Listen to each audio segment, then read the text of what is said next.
Central teacher eligibility test, जिसका full form होता है। देखिए सीटेट में 2 पेपर होते हैं, है ना?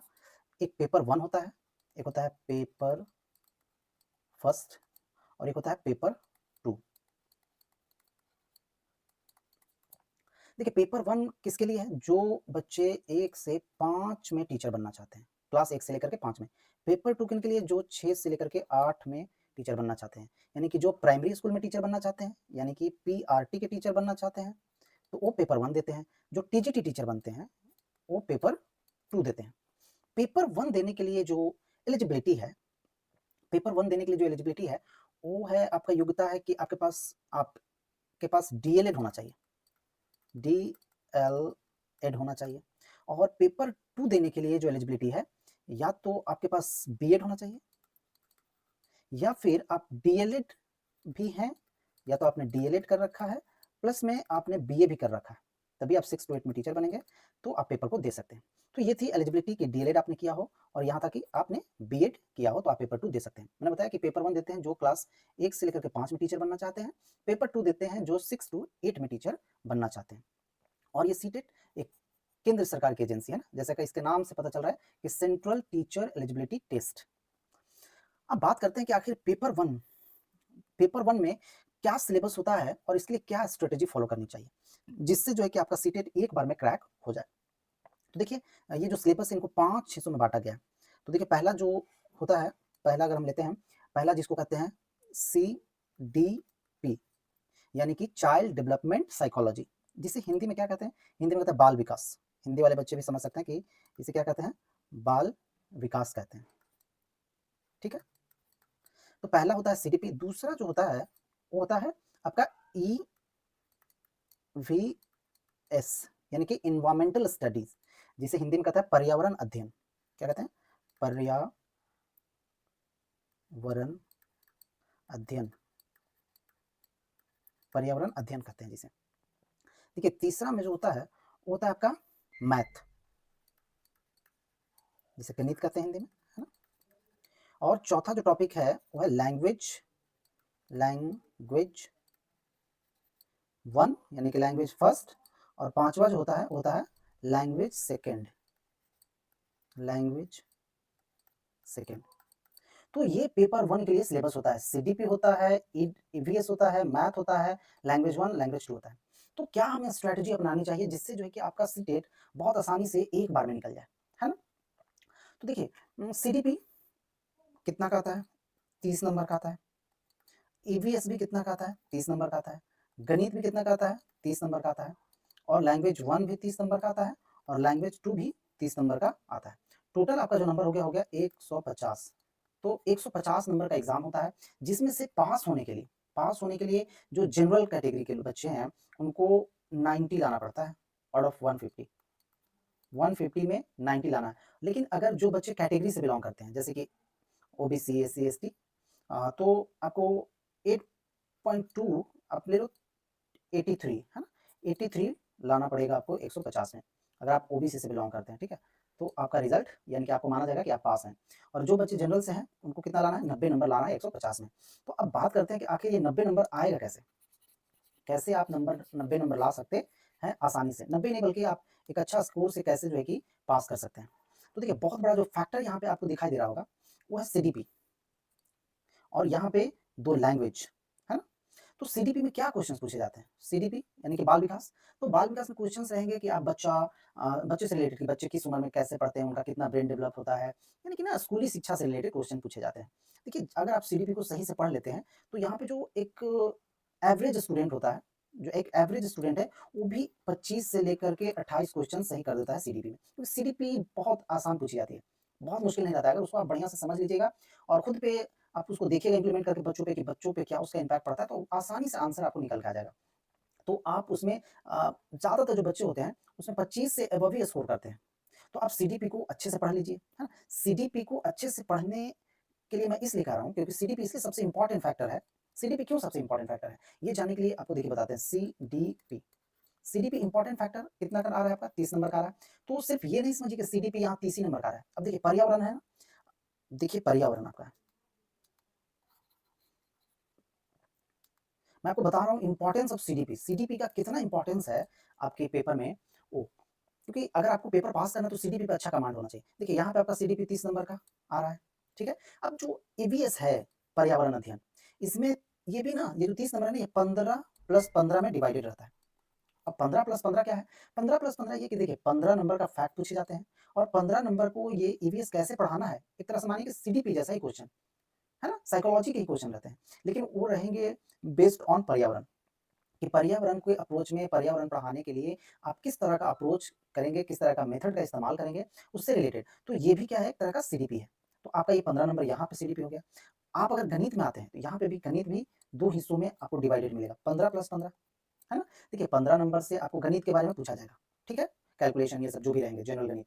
और जो 15 नंबर रहेगा वो भी सीडीपी रहेगा। सीडीपी कहने का मतलब साइकोलॉजी, कि मैथ को कैसे पढ़ाएँगे, मैथ से रिलेटेड प्रॉब्लम कैसे बच्चे सीखेंगे, बच्चों को आप मैथ कैसे सिखाएँगे आसानी से।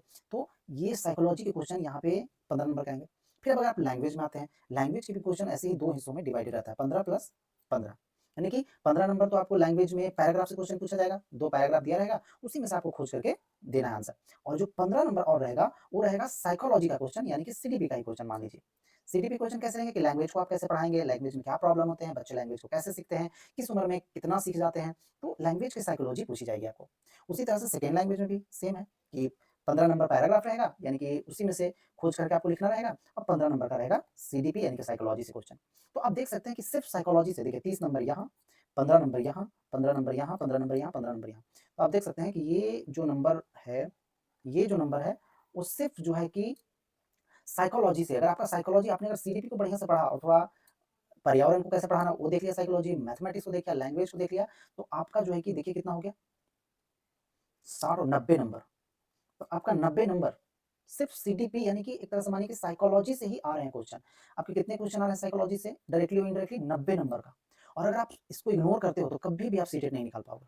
इसीलिए मैं बता रहा हूँ कि बहुत इंपॉर्टेंट है आपके लिए सीडीपी यानी कि साइकोलॉजी पढ़ना। आप साइकोलॉजी पढ़ लेंगे तो आपका सीटेट बहुत आसानी से निकल जाएगा।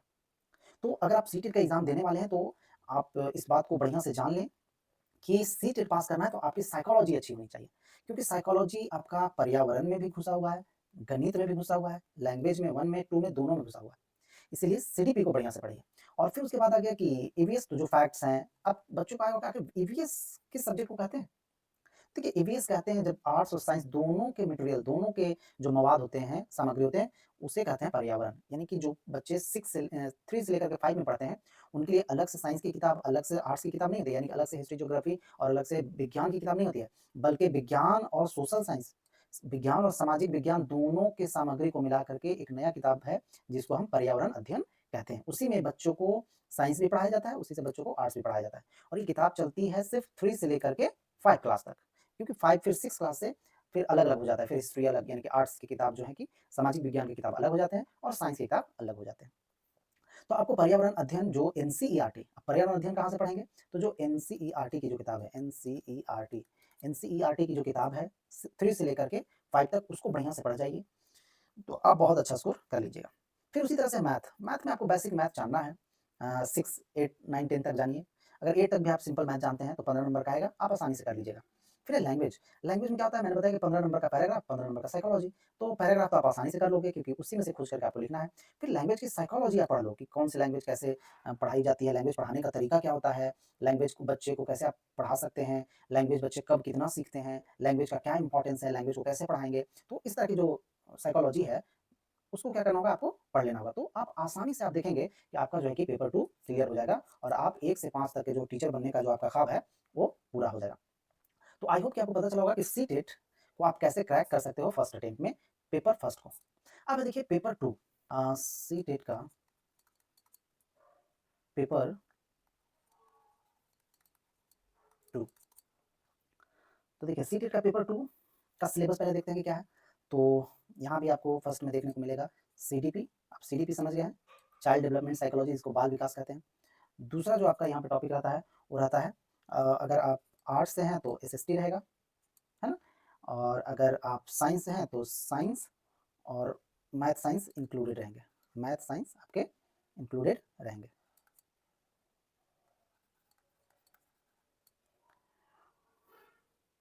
फिर आपका यहाँ पे हो जाएगा लैंग्वेज, फर्स्ट और 4 नंबर का हो जाएगा लैंग्वेज सेकंड।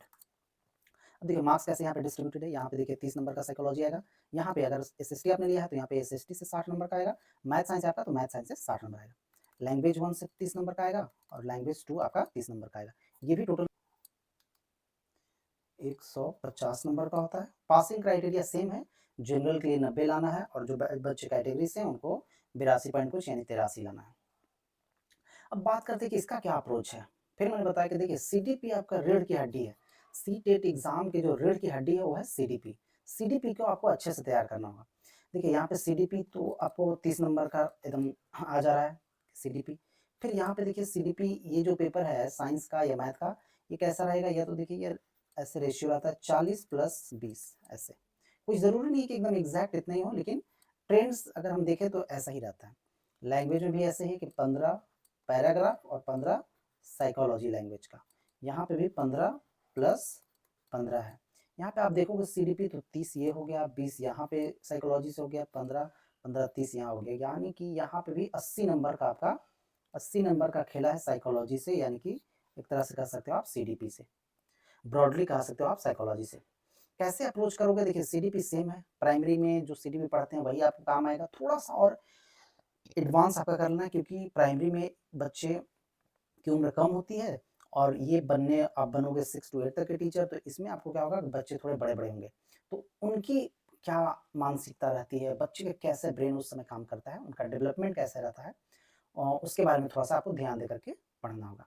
फिर आपको एसएसटी है और मैथ या साइंस है। देखिए इसके लिए सबसे बेस्ट बुक वही है कि एनसीईआरटी की जो किताब है, जो 6 से लेकर के 8 तक चलती है।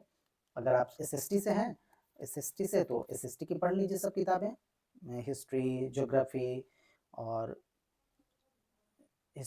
और इकोनॉमिक्स जो रहता है, इकोनॉमिक्स और पॉलिटिकल साइंस वो पढ़ लीजिए। और इसी तरह से अगर 6 to 8 में मैथ एंड साइंस है तो मैथ साइंस की किताब पढ़ लीजिए, है ना, मैथ साइंस की किताब पढ़ लीजिए। किसकी, तो एनसीईआरटी की, तो आपका वहाँ से काम हो जाएगा। फिर 40 नंबर का काम आपका कंटेंट से आएगा क्वेश्चन, उसको आप अटेम्प्ट कर लोगे। अब रह गया 20 नंबर, तो 20 नंबर साइकोलॉजी से आएगा, जैसे कि एसएसटी से हैं तो सामाजिक विज्ञान कैसे पढ़ाते हैं, सामाजिक विज्ञान में क्या क्या है, उसके अप्रोच क्या है, बच्चों को आप कैसे सिखा